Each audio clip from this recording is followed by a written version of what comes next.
Nous sommes le 26 juillet, presque à mi-chemin avant la fermeture du mercato estival, et le moment est venu de faire un petit point sur le mercato madrilène en cours, même si ça peut évidemment encore beaucoup bouger sur le mois d'août, Rota. Ouais, même si on le sait, le Real ne fait pas de gros mercato estivaux. Et puis de toute façon, il n'y a pas énormément de choses à retoucher quand une équipe est championne d'Europe et qu'il n'y a pas une masse de départ. Mais effectivement, ça peut encore bouger. On va le voir ensemble. Il peut y avoir deux, trois pistes intéressantes. Donc, à voir quels seront les mouvements du Real d'ici fin août. Hmm, ouais. Puis il y a eu aussi l'Euro, la Copa América pendant les compétitions. C'est forcément plus calme et le Real n'a pas fait d'exception puisque sa seule grosse signature ça a été Mbappé. Elle a été réalisée dès le début du mois de juin. On va pas s'étendre à nouveau dessus. Ensuite, on a la signature de Hendrik. Elle est connue depuis longtemps, hein, c'est vrai, mais elle est enfin effective puisqu'il a enfin fêté ses 18 ans. Comment tu sens un petit peu le Brésilien, même si évidemment on va pas non plus entrer dans une grande analyse, puisqu'on a tous les deux, on n'a pas non plus encore grande matière à son sujet pour l'analyser. Moi, je vais être très honnête et j'en avais parlé dans une précédente vidéo. J'avais dit que je le dirais certainement plus tard, mais que j'avais un doute concernant quelqu'un l'année prochaine que je voyais comme un flop. Moi, c'est Hendrik. Alors, bonne nouvelle pour la communauté qui nous suit. En règle générale, mes prédictions sont mauvaises. J'avais dit que Vinicius avait un niveau CFA. J'avais dit que Fede Valverde n'avait pas le niveau et que le Real devait absolument conserver Marcos Llorente. Puis bah force est de constater que je me suis bien planté. Mais c'est vrai qu'Hendrick, je le sens pas du tout. Moi, c'est juste un ressenti, encore une fois, par rapport à ce que j'ai vu. J'ai pas vu énormément de matchs. J'ai vu son match face à l'Angleterre et face à l'Espagne où il marque, où forcément bah, les réseaux sociaux se sont enflammés par ce qu'il a marqué. Mais moi, ce que j'ai vu dans le jeu, c'est pas fou. C'est pas ouf du tout. Et puis, j'ai surtout vu des compilations où j'ai l'impression qu'il est sans cerveau, très rugueux comme joueur, un peu à la limite, même très à la limite du correct parfois. Donc j'espère que le Real Madrid va pas être trop large pour ses épaules. J'espère que le Real va justement lui permettre de devenir quelqu'un de mature et le faire évoluer en tant que joueur, en tant que personne pour devenir justement un joueur encore plus performant. Mais c'est vrai qu'à l'heure actuelle, je trouve que c'est un joueur qui est pas fini en tout cas, qui est pas peaufiné, qui est pas encore complet et qui doit évoluer. Ce qui est normal, il a 18 ans, il a connu que le championnat brésilien, donc vous allez me dire évidemment, ça va pas tout de suite être Ronaldinho et c'est bien logique. Mais voilà, j'ai l'impression d'avoir quelqu'un de pas très équilibré dans sa tête et ça me fait un peu peur parce que je pense que ça peut se ressentir sur le terrain. Donc pour le moment, moi je le sens pas. C'est un avis vraiment très perso qui se base presque uniquement sur l'instinct et sur le peu que j'ai vu. Mais voilà, j'espère qu'il sera très bien encadré, qu'il écoutera, qu'il voudra évoluer. Sinon, c'est vrai que j'ai un peu peur. Hmm. Ouais, bon, je vais pas mentir, à part des highlights, j'ai pas vu grand chose non plus de lui. Mais en tout cas, j'ai l'impression, pour le peu que j'ai vu, encore une fois, donc à prendre évidemment avec des pincettes, mais il va arriver moins fort que Rodrigo et que Vinicius, par exemple, si on devait faire une comparaison.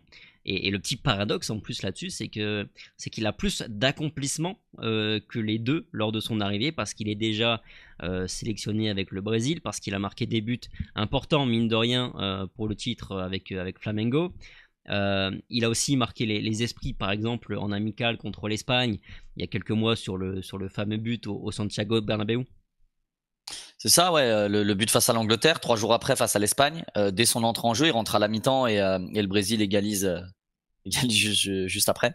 Mais Ouais. après, ouais, moi, c'est dans le jeu en fait où ça m'inquiète un petit peu plus. Mais après, encore une fois, hein, c'est un jeune de 18 ans avec des stars au Brésil, donc c'est compliqué de se montrer. T'as envie de tout faire, t'es un peu feu follet. Moi, ce qui me préoccupe en fait, c'est plus moi, c'est un peu l'effet Bojan, l'effet Ressé, c'est ces joueurs qui sont tout de suite ultra médiatisés, des Olofeu aussi, je me rappelle en Espagne, Mastour au Milan, ce genre de joueurs à qui on fait déjà des immenses contrats. Là, j'ai vu que c'est avec sa marque, c'est qui? Non, je sais plus, Umbro, Under Armour, je sais plus, il est l'effigie de, je sais, c'est aucune des deux, mais je sais plus quelle marque. New Balance plutôt, Mais New balance, Balance, il ouais. me semble. Ouais, c'est l'égérie de New Balance. Moi, je me dis, il a la fame un petit peu au Brésil, il a du succès avec les femmes, même s'il a déjà une compagne. Et je me dis, attention, il a un petit sourire un peu, tu vois, c'est juste l'instinct, mais je me dis, je le sens bien hypé par les nuits européennes, par le fait de d'avoir une hype, d'être déjà une star. Tu vois, il est très costaud et physiquement, c'est une bête. Et je me dis, pourrait peut-être vite se laisser divertir par tout ce qui tourne autour du foot, comme de nombreux Brésiliens, pas ceux du Real Madrid historiquement. C'est vrai qu'au Real, les joueurs se sont très souvent très bien tenus, mis à part peut-être R9 à son époque, mais sinon les Carlos, les Kaká, les Casemiro, même Vinicius, Rodrigo, on le sait, c'est tous des très très gros travailleurs historiquement à Madrid. Mais voilà, j'ai un peu cette crainte-là. Elle se repose sur rien de très fondamental. Donc vous me direz, là, je suis en train de faire du jugement et c'est peut-être pas bien, mais c'est juste un petit ressenti qui me laisse un peu sceptique. Maintenant, encore une fois, comme je l'ai dit, mes ressentis sont souvent très mauvais. Donc pourvu que j'ai encore tort et qu'Hendrick explose et devienne la star qu'on attend de lui. Mm, mm. Non, et moi je pense qu'il va être vraiment très en dessous des autres globalement sur sa première saison avec le Real. Dans le jeu, je pense que ça va être compliqué pour lui, mais Après, attention, c'était difficile pour Vini, hein. Tu te rappelles à quel point les 3 premières saisons, 2,5 faciles, on le critiquait sévère et dans le jeu et dans la finition, hein. Attention. ouais. Mais justement, Henrik, peut-être l'avantage qu'il va avoir par rapport à un Vinicius sur ses débuts avec le Real, c'est qu'il semble quand même avoir vraiment un instinct de buteur, une capacité à être là où il faut être. Et finalement, même s'il rame dans le jeu tout ça, mais qu'il marque quelques buts et qu'il progresse, qu'il continue de progresser, bah, ce sera de toute façon l'objectif de sa première année. Mais même physiquement, ça va être, attention, je trouve qu'il est trop balèze. Le Real va devoir aussi l'affûter par rapport à ça.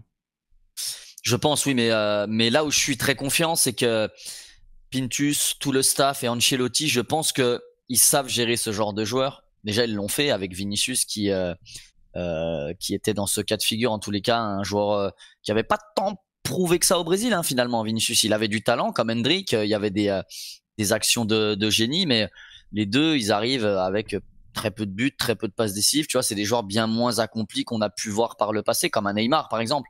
Même si on parle d'une superstar hein, en parlant de Neymar, mais Neymar, il venait au Barça de Santos en étant vraiment, vraiment un joueur accompli qui avait mis une centaine de buts. C'était quelqu'un. C'était moins le cas avec Vini, c'est moins le cas aussi avec Hendrick. Mais comme tu dis, s'il a la finition, l'instinct du buteur et que Ancelotti, et je pense que ce sera le cas, gère bien son temps de jeu, l'acclimate tranquillement, qui s'affûte aussi physiquement. Sur ça, je pense qu'il est dans le club idéal, en tous les cas, pour lui évoluer et être cadré. J'espère que ce sera vraiment le cas. On suivra ça assez rapidement. En tout cas, apparemment, il va raccourcir un petit peu ses vacances, écourter un petit peu ses vacances. Donc déjà, c'est plutôt un bon signal. On a perdu Joselu, qui s'en va prendre un peu d'oseille en Arabie Saoudite pour sa fin de carrière. C'était une éventualité, on en avait parlé, je crois que même toi tu avais plutôt pour le coup un bon pressentiment sur le fait qu'il allait sans doute partir cet été. On peut que respecter sa décision très honnêtement. Moi je respecte vraiment les joueurs qui sont très lucides, à l'instar d'un Nacho aussi ou d'un Benzema. Je pense qu'il y a des joueurs qui connaissent aussi un peu leurs limites au niveau de l'âge, au niveau de leur rendement. Et Joselu, il se dit, voilà, j'ai démarré à la Fabrica. Mon rêve, c'était de remporter la Ligue des Champions au Real Madrid, de jouer au Real et puis d'y remporter la Ligue des Champions. Il remporte la Ligue des Champions, il remporte l'Euro, peu importe le rôle qu'il a eu, secondaire ou pas, au final, il a eu un rôle primaire quand on regarde la demi-finale. Il prend la Liga en plus. En fait, il prend les titres dont il a toujours rêvé. Et pour un joueur comme lui, avoir un contrat comme il va avoir, je crois que c'est au Qatar hein, qu'il va, si je dis pas de conneries. Je sais plus. Nacho, c'est au Qatar. Lui, j'ai un doute, mais bref, peu importe. Je crois. Ou Arabie Saoudite, mais dans tous les cas, il va prendre un contrat doré. Et ça, je pense qu'il l'aurait jamais imaginé quand il était à Francfort, quand il était à Hoffenheim, quand il galérait beaucoup, à Stoke également. Donc ouais, je trouve que la boucle est bien bouclée pour lui. Au Real, ce profil aurait toujours été intéressant, mais très honnêtement, quand on voit Mbappé, Hendrick qui arrive, Gouler qui se développe, Brahim le rôle qu'il avait, et puis voilà Bellingham, Rodrigo, Vinicius, on se dit quel rôle il aurait eu vraiment. Je pense qu'il aurait vraiment joué plus que des miettes, vraiment plus que des miettes. Donc je pense que le choix est bon pour lui, et puis finalement bon pour le Real Madrid parce qu'Ancelotti aura aussi un casse-tête en moins en tête. C'est aussi au Qatar, pardon, Joselu. Ok. C'est vraiment une perte. Tu le juges vraiment comme une perte, Joselu? Bah comme je viens de le dire, une perte de profil, parce que son profil on l'a pas. Maintenant, comme je viens de le dire aussi, je pense qu'il aurait pas joué. Il aurait pratiquement pas joué. Donc je pense que le Real aura d'autres alternatives. On n'aura pas un renard de surface comme ça, mais on aura d'autres joueurs capables d'apporter d'autres choses. Donc c'est une perte parce que c'est encore une fois un joueur formé au club, un Espagnol et puis quelqu'un qu'on a tous apprécié, quelqu'un d'humble, quelqu'un d'humain. Tu sens que c'est un bon mec. Donc même pour le vestiaire, je pense que les gars sont un peu deg de le voir partir. Maintenant voilà, il est resté 1 an, il était en prêt. Voilà, il y a d'autres gars qui arrivent, c'est comme ça. On aura toujours un peu de peine quand les joueurs partent, mais le Real arrive à les remplacer. Je suis pas inquiet quant à cette position-là. Oui, ça reste une quinzaine de buts à remplacer. Au milieu de terrain, on a perdu Toni Kroos. L'avenir de Ceballos est toujours aussi flou. On ne sait pas encore vraiment s'il va partir ou il va rester. Est-ce qu'il ne faut pas conserver l'Espagnol si c'est possible, parce que la possibilité de recruter est a priori écartée côté Real. Ouais, vu qu'on ne recrutera pas au milieu, moi je le conserverai. C'est une cartouche en plus. Il est affûté, on l'a vu. Il a l'air très affûté. Je pense qu'il est motivé. Maintenant, je pense aussi qu'il a envie d'avoir du protagonisme. Il en a aucun au Real, faut pas se mentir, encore moins cette saison. Et de toute façon, à chaque entrée en jeu, pour le coup, les 2 années d'avant, il avait du rendement, il était intéressant depuis son retour d'Arsenal. L'année dernière, pas du tout. Je pense que c'était clairement le moins bon madrilène sur la saison. Je pense qu'il y a même pas de doute là-dessus. Et pourtant, Dieu sait que je l'adore. Hein. Enfin, j'adore son style de jeu. Mais oui, je pense qu'il faut, pour le Real, il faut qu'il reste. Pour nous, il faut qu'il reste parce que Modric a 39 ans, parce que t'as Camavinga, t'as Tchouaméni, t'as Bellingham, t'as Valverde, mais il te faut un 6e homme. Pour moi, il te faut un 6e mec qui soit en capacité de jouer au milieu de terrain, même si on l'a dit, Arda Güler va très certainement rentrer dans la rotation, qu'un Brahim Diaz est en capacité de le faire, mais la saison, elle est longue, on l'a encore vu, 82 matchs potentiels à jouer pour tout le monde, il sera pas de trop. Pour lui, évidemment, si je suis à la place de Ceballos, je reste pas. Très honnêtement, je pense pas rester. Mais pour le Real, je pense que l'intérêt, c'est de le conserver. Ouais. Franchement, à voir. Hein. Je pense qu'il peut avoir. Il peut aussi se dire qu'il va avoir des opportunités pour tout ce que tu viens de dire. Parce qu'en plus, si on part du principe, on va parler un peu du thème secteur défensif. Mais si on part du principe en plus que Aurélien Tchouaméni va occasionnellement devoir dépanner en défense, moi garder l'Espagnol ça paraît une bonne chose, même si Ceballos n'a pas été bon l'année dernière comme tu le dis, et que l'irrégularité de ce joueur moi m'a toujours posé un peu problème. C'est un joueur qui est capable d'être absolument exceptionnel, il l'a été sur pas l'année dernière mais celle d'avant, mais c'est aussi un joueur qui est capable d'être vraiment sans importance, neutre, comme il a été, même mauvais, comme il a été sur la saison passée. Mais voilà, si ça tombe du bon côté de la pièce, si on a le bon Ceballos, il fera du bien. Il fera du bien. Mais tu sais que c'est au final Ceballos, c'est pas un mec qui est de temps en temps bon ou pas bon. C'est un mec comme Modric. Il a besoin d'enchaîner. Alors au Real, c'est là que c'est compliqué. Mais encore une fois, tu le laisses comme un Isco qui est parti au Betis. Alors on va aussi me dire à Séville, c'était pas le cas. Mais tu le mets dans un environnement où il se sent bien, où il enchaîne les matchs. Ceballos, il est exceptionnel. Il a un talent technique de malade mental. C'est un monstre. Techniquement, c'est un monstre. Donc s'il enchaînait plus, en tout cas. Et c'était le cas l'année, il y a 2 ans, il y a 2 saisons, il enchaînait quand même beaucoup plus. Il rentrait pratiquement à tous les matchs. Et là, il avait du protagonisme. Là, il était intéressant. L'année dernière, c'était vraiment très épisodique et il a pas saisi sa chance. Alors après, c'est pareil. Güler, lui, avait peu de protagonisme et lui saisissait sa chance. Donc il y a aussi cette vision-là. Mais comme tu dis, moi, je pense qu'il peut aussi voir le manque de recrutement défensif et le repositionnement éventuel d'Aurélien Tchouaméni comme une opportunité supplémentaire et donc se dire allez, peut-être que je peux aller au bout de mon contrat ou je tente encore cette année-là et ça peut le faire rester effectivement. Sans compter le fait qu'il a un avantage sur ce début de saison puisque au milieu de terrain le secteur au milieu de terrain va être quand même compliqué en début de saison. Les Français vont revenir assez tard. Luka Modric aussi n'est pas encore revenu, enfin il va revenir là pour la tournée américaine, mais tous ces joueurs-là, ils vont avoir besoin de 3-4 semaines pour vraiment se mettre en route. Donc sur le mois d'août là qui se profile, je pense il va avoir des opportunités s'il reste au Real Madrid. Donc à lui de saisir sa chance. Bon, et en défense, Nacho est parti, Lénigoro n'a pas signé. Pareil, on va pas revenir sur tout ça.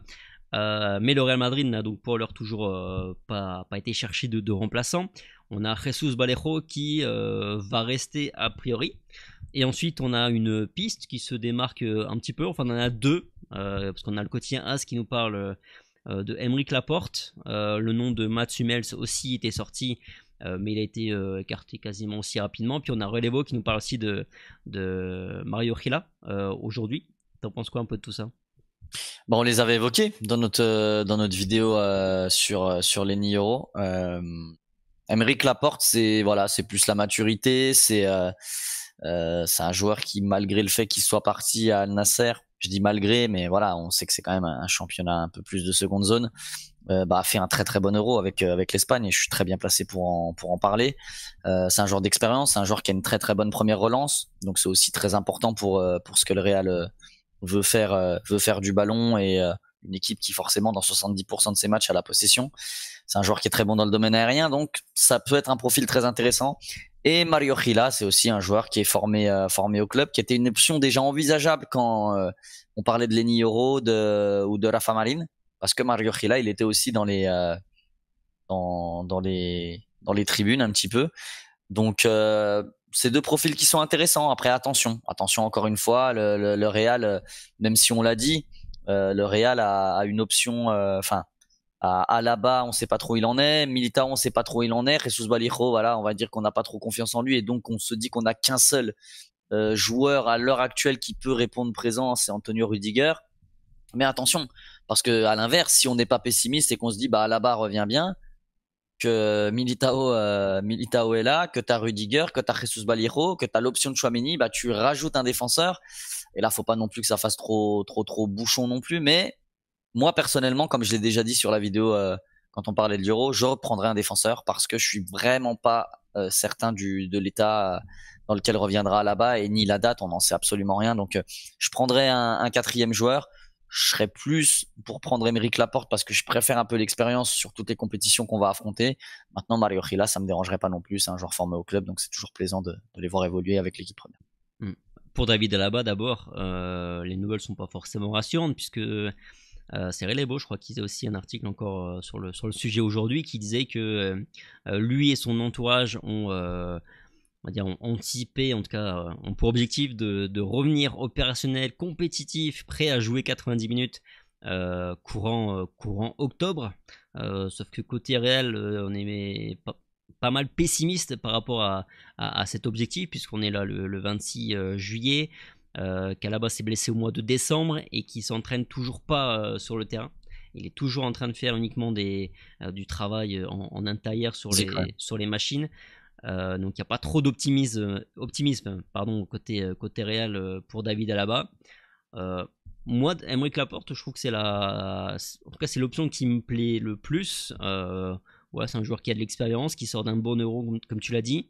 Je suis pas forcément un immense fan du joueur, mais pour une saison et plus, s'il y a affinité, parce qu'il a que 29 ans, je trouve que c'est plutôt une bonne pioche. Maintenant, je pense que ça va être compliqué, puisqu'il a signé en 2023, donc l'année dernière, en Arabie Saoudite. Ils ont dépensé 27 millions d'euros pour lui. Il a un contrat de 2 années encore. Donc de ce qui se dit, c'est que forcément son club ne veut pas le lâcher libre. Ils vont demander des indemnités au Real Madrid. Et le Real n'est pas tellement chaud l'idée de lâcher 20-30 millions d'euros pour le joueur, ou à mon avis pour quelconque défenseur. Donc je pense qu'on va partir sur une petite... à mon avis sur une option pas bas de gamme, mais à coût réduit. Donc, de repli. Voilà, un avis du Mario Archela, je pense que ça va se finir comme ça, mais je suis d'accord avec toi, il va falloir recruter parce que là, il y a trop d'incertitudes, comme on l'a dit déjà. C'est ça, il y a trop de points d'interrogation, effectivement. À noter aussi, en tout cas, que tout indique que ça va pas bouger au niveau des latéraux. Alphonso Davies, ça ne se fera a priori pas cet été. Ferland Mendy est en très très bonne voie pour prolonger. Fran Garcia va rester a priori. Lucas Vazquez a été prolongé. Carvajal évidemment est toujours dans les plans. T'en penses quoi de cette stabilité sur les ailes? Si on en croit un petit peu les rumeurs, Alphonso Davies arriverait libre l'an prochain. Il est très jeune, donc pour moi le coup est très très bon. On peut encore patienter, je pense. Ferland Mendy, vous savez ce que j'en pense. C'est défensivement le meilleur latéral gauche au monde, et pour moi il n'y a pas de débat. Donc évidemment le conserver, c'est une très bonne idée. Moi j'avais mis un petit peu plus de doute sur Fran Garcia. J'aurais préféré récupérer Miguel ou aller même sur du Grimaldo, mais bon, ça c'était un peu plus un fantasme qu'une réalité. Mais j'aurais préféré prendre Miguel parce que je trouve que Fran Garcia c'est pas un mauvais latéral, mais je pense qu'il a pas les épaules pour le Real et surtout que il est un poil limité. J'espère encore une fois que l'avenir me fera dire le contraire et me fera taire, mais pour le moment c'est un peu le ressenti que j'en ai. Après sur le reste, voilà, Lucas Vazquez, Carvajal, c'est très très bon. Je sais que le Real est aussi en attente d'Alexander Arnold pour l'an prochain peut-être.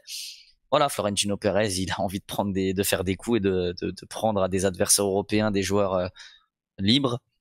Pas lui en vouloir. Je pense que la méthode a fait ses preuves et on le voit avec les Rudiger et consorts qui sont venus. C'est une très bonne option. Pour le moment, il n'y a pas d'urgence à ces postes-là. Et puis, il faudra les renouveler. On le sait. En tous les cas, à droite, il faudra renouveler parce que Carvajal et Lucas Vazquez sont plus tout jeunes. Et forcément, à un moment donné, bah, il faudra du sang neuf. Mais pour le moment, c'est bien géré. Donc, je trouve que la situation est maîtrisée par le Real. Ouais, la stabilité sur le côté droit, on s'y attendait tous les deux pour cet été. Bon, on est quand même assez loin de la révolution que j'avais imaginée, je crois que c'est au mois de mars, quand on avait fait une petite vidéo un peu fantasme sur le mercato à venir. Mais bon, on est d'accord, Ferland Mendy a mis absolument tout le monde d'accord sur la fin de saison.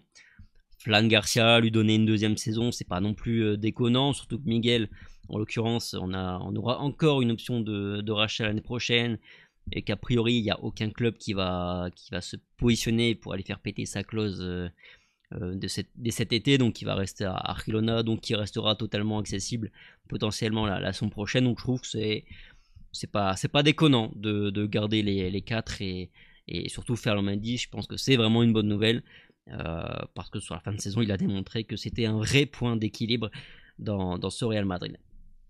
À noter aussi, enfin, même pour finir, parce qu'on est sur la fin, on se dirige assez clairement vers un départ de Lunin pour un retour de Kepa.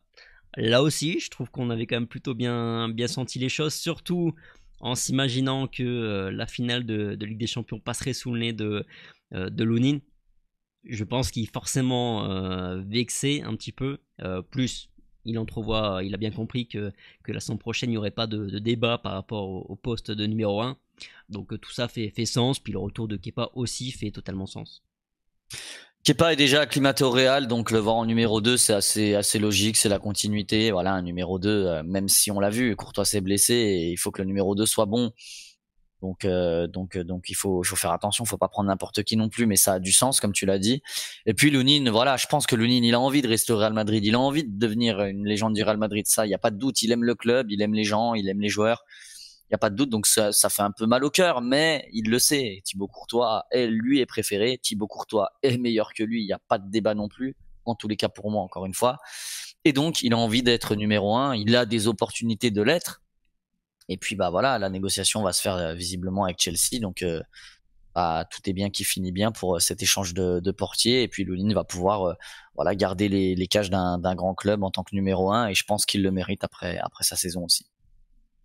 Rien à ajouter. C'est quoi ton avis global sur le mercato là pour l'instant? T'es satisfait? Le Real, ne pensez pas que le Real est frileux. Le Real gère très bien. Je pense qu'on le voit d'année en année. C'est quand même, je crois, 5 Ligues des Champions en 8 ans. Donc, si on a toujours peur de se dire que Florentino Pérez n'a pas envie de mettre la main au portefeuille, c'est juste qu'il fait les ajustements qui sont nécessaires au Real Madrid. Et il ne fait pas du Galactique 1.0 comme il l'a fait par le passé, à acheter tout et n'importe quoi à certains postes et pas d'autres. Je pense que c'est très bien géré. Je pense que le Real essaie d'avoir des options en défense jusqu'au dernier moment. Et s'ils doivent envoyer 20 ou 30 millions, par exemple, sur un Aymeric Laporte, parce que c'est nécessaire, ils le feront, c'est pas un problème. Mais en tous les cas, c'est très bien géré. Je pense qu'on a fait une très belle transition au milieu de terrain. Offensivement, j'en parle même pas. On est passé de la BBC à du Vinicius, Rodrigo, Bellingham, Mbappé. Je sais pas si on s'en rend compte, mais on n'a pas vu le départ des trois pratiquement, alors qu'on parle de Bale, Benzema, Cristiano Ronaldo. Peu de clubs peuvent se vanter d'avoir fait cette transition-là. Donc le mercato du Real, en tous les cas, c'est pas qui me plaît ou qui me plaît pas. Il me plaît dans le sens où je fais absolument confiance à Florentino Pérez et à ses hommes, parce que voilà, il n'y a pas beaucoup d'ajustements à faire pour le moment. Les petits à réaliser sont faits ou vont être faits. Donc voilà, je suis pas inquiet. Je trouve que tout est sur la bonne voie. Après, même pour moi, honnêtement, le mercato ne sera parfaitement réussi que si on recrute vraiment un bon défenseur là pour remplacer Nacho. Soit un mec d'expérience, profil Laporte, soit un autre jeune à fort potentiel comme l'était Lenny Euro, même si c'est pas vers ce profil-là, ce type de profil-là qu'on se dirige. Après, je dis tout ça, hein, mais l'année dernière, à la même époque, quand on avait perdu Benzema et qu'on recrutait personne, si ce n'est Rosselló pour le remplacer, entre guillemets, on était aussi tous en train de gueuler et se dire qu'ils étaient en train de nous ruiner la saison qui arrive pour Mbappé la saison suivante, en sachant qu'on n'avait pas la garantie à 100% que Mbappé ne referait pas un coup fourré. Puis on connaît la suite, hein, le Real a tout raflé et a pris Mbappé dans la foulée sans verser d'indemnité au PSG. Mais voilà, le départ de Rosselló après n'est pas un gros bémol, celui de Kroos l'est un peu plus, mais je crois qu'on a les armes Plus inquiétant, ouais. pour y faire face quand même. Et au pire, on se bougera l'été prochain pour trouver une solution. Et puis l'échange Kepa-Lonine ne me dérange pas non plus, puisque on part du principe que Thibaut Courtois va disputer 95% des matchs. Effectivement, je pense que tu as tout très bien résumé. On a été assez concis et je pense que on est assez en accord tous les deux pour dire que le Real gère bien et que voilà, encore une fois, allez, ce petit défenseur central et on est bouclé. Et l'an prochain, je pense qu'il y aura peut-être un peu plus de mouvement au niveau des départs, au niveau des arrivées, parce qu'on l'avait dit. Que pensera Rodrigo de son temps de jeu s'il joue pas énormément? Arda Güler, pareil. On aura certainement une révolution, en tous les cas un peu de changement au niveau des latéraux. Donc, je pense que 2025 sera un peu plus actif que 2024, même si encore une fois, attention, Mbappé, Hendrick, c'est pas rien. Il y a déjà eu 2 recrues, il y en aura certainement d'autres. Donc le Real n'est pas non plus inactif. Ouais, puis défensivement, j'en serais pas non plus à tirer la sonnette d'alarme, parce que Militao, moi, je reste très confiant sur le fait qu'il retrouve un très bon niveau. On n'est pas aussi à l'abri que Jesus Vallejo retrouve un vrai petit niveau qui permette de faire de lui une solution fiable pour certains matchs. Voilà, et puis je pense que le Real ira chercher un quatrième, et puis je pense que David Alaba, on lui souhaite, en tout cas on l'espère, reviendra au moins pour la deuxième partie de saison. J'espère. Bon, merci Rota, je pense qu'on a bien fait le tour. Dites-nous vous aussi ce que vous en pensez un peu de ce mercato du Real Madrid, du chemin qu'il est en train de prendre, même si je pense qu'il y aura beaucoup de commentaires par rapport au secteur défensif. Donc dites-nous ce que vous pensez, vous, de ce mercato madrilène. Merci pour votre fidélité comme d'habitude. Prenez soin de vous, puis on se retrouve très vite sur Real France. Allez, ciao. Ciao.